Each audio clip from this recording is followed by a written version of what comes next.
Hi, everybody. This is Chris with Invest LYH. And today I'm just going to go through a little bit about the market here in Lynchburg. I'm not going to do a property cash on cash return, and it's because there's been a lot of talk about a crash in the housing market. And I wanted to discuss why I don't see that happening, especially here in Lynchburg. So I'm going to go ahead and share my screen. Give me just a second to do that. I know I haven't been on here for a while, so I want to make sure that everybody kind of just make sure that I'm still doing this correctly. So I think that I shared my screen now. So the reason why I don't see a crash happening is because when we look at the lifespan of a home buyer, generally it goes on a linear progression. So the home buyer buys a starter home, right? And then they move up and probably move up again, and then they go into retirement, right? Oh, let's just call that R. So generally, this section right here can happen several times. It doesn't happen just once, it happens multiple times. This section here is once, and this section here is generally once. But this section here is generally multiple times. What we're seeing in the market now is if we were to grab that same linear function, right, and we have the once and the once and the x equals question mark because we don't necessarily know, is these people, if we assume that we have to make an assumption on here. I'm an economist, I make assumptions. The assumption is that of all of these mortgages, 80% of them are sub 4%, which means 80% of this location here is sub 4%. How does that affect the market? If we continue to look at this linear progression here, and we assume that this amount of people have sub 4% mortgages, are they likely to move out of their current home? The answer to that is playing out in the market right now, and it is an astounding no. What does that mean to the market here in Lynchburg? Well, that means that this market here does not have inventory, no inventory, and this market here has no buyers. What does that mean? I'm going to scroll down a little bit. We assume, right, based on what we just looked at, that the lower end has no inventory and the higher end has no buyers because these people are stuck in their 4% loan. They cannot move unless a life event happens. They change employment, which brings them out or to Lynchburg, or they have multiple children, which means they need to get more bedrooms. So what that means is that we're going to see less and less.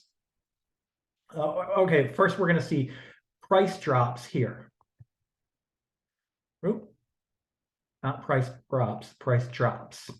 Why? Because these people want to sell their home, and in order to move their home, they have to lower the price to entice the demand to come get it. Because if we look at this in a basic economics, right, supply and demand curve, right? If demand falls, if the demand curve shifts backwards, right, and we assume that price is equilibrium, right? If demand falls, then price needs to fall as well, right? So that would be price 2. So price has fallen in this scenario. If we look at this section of the market where there's no inventory, right, and we were to shift the other curve, so if the supply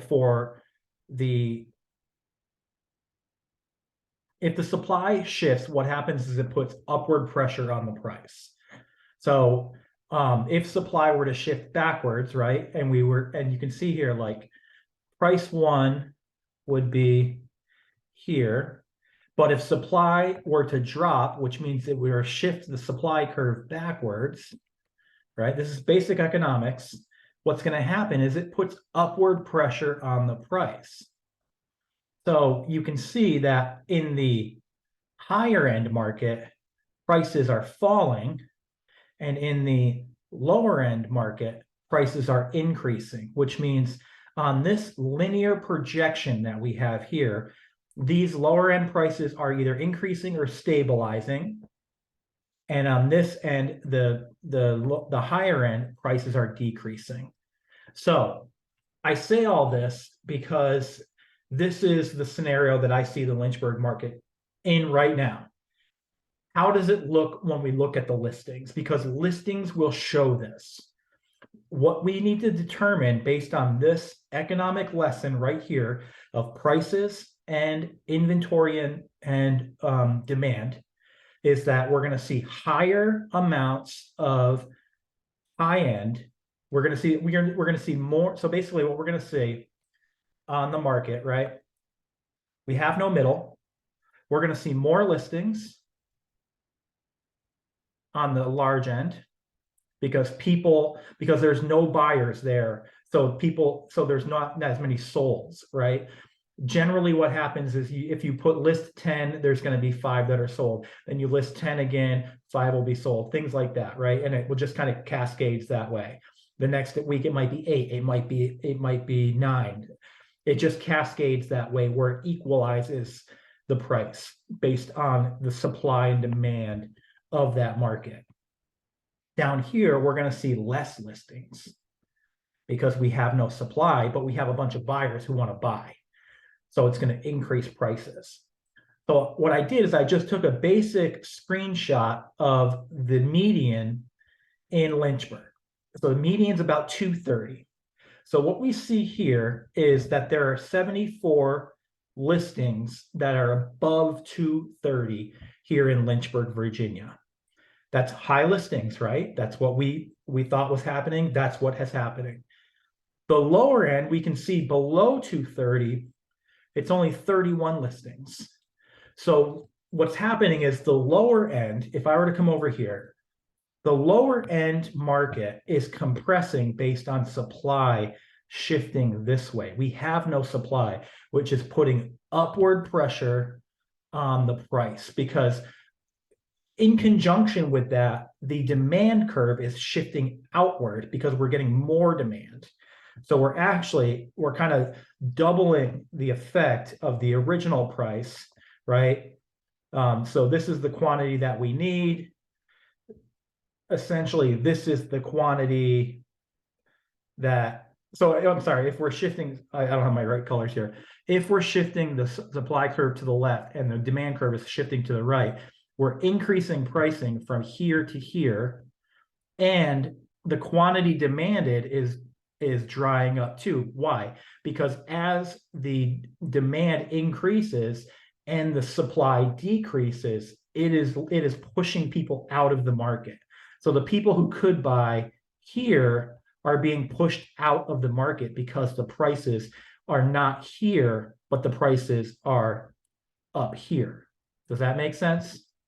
So if I were to draw this little area here, what happens is these people in blue are being pushed out of the market because only the people in green can afford the new price.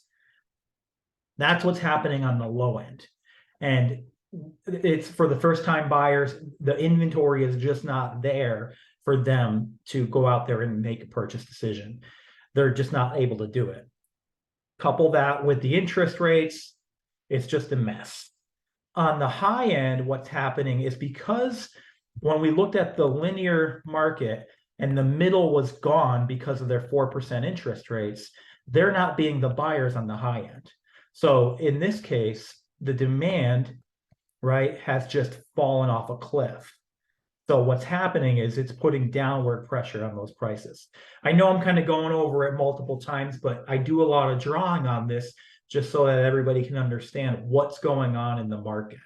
And we can see here from the listings that that's happening. We are getting a glut of properties over the median, and we are not keeping up pace with the properties under the median. Now, I don't necessarily know what that means in terms of what the city of Lynchburg can do to help alleviate that, because it's going to be a problem for the next few years. As an investor, what I would suggest you do is have the median be that break point, purchase underneath, because those properties are going to be hot commodities. So I saw one today, it was $45,000.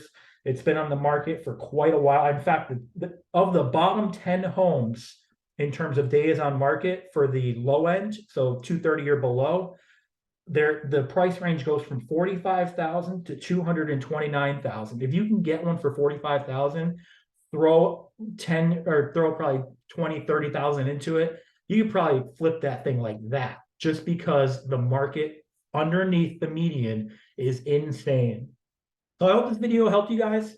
If you guys have any questions, please feel free to reach out to me. I'll try to do some more cash on cash returns here, as I'm going to try to do some more videos because school has been killing me. But anyway, thanks so much for watching this, guys. You guys have a great day.